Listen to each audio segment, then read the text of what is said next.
Des Bleus impressionnants et une joie des supporters qui l'est tout autant. Hier soir, ils étaient près de 12 000 dans la fan zone Place Bellecour pour suivre le quart de finale entre la France et l'Islande. Des supporters qui ont eu à peine le temps de s'installer que la France inscrivait déjà un premier but grâce à une frappe du gauche d'Olivier Giroud. 3 autres buts suivront durant cette première mi-temps.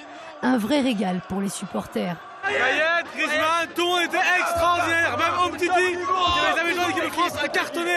Giroud, Griezmann, il y a un collectif. Ils sont là, ils sont présents au bon moment. Pogba, il a été juste merveilleux alors qu'on s'est foutu de lui encore hier.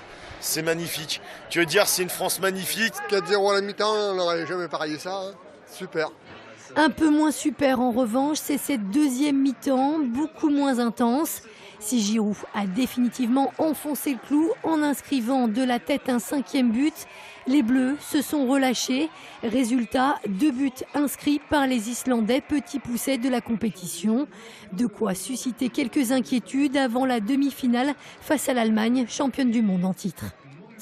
La mi-temps était magnifique, ils ont très bien joué et la deuxième mi-temps on a eu tout de suite, c'était totalement différent. Ils sont relâchés, ils ont pris 2 buts et ça je pense que contre l'Allemagne il ne faudra jamais se relâcher, il faudra aller jouer jusqu'au bout. Le match était vraiment intéressant, il y a eu des belles actions, mais malgré tout 2 buts contre l'Islande, contre l'Allemagne, on ne sait pas ce que ça va donner.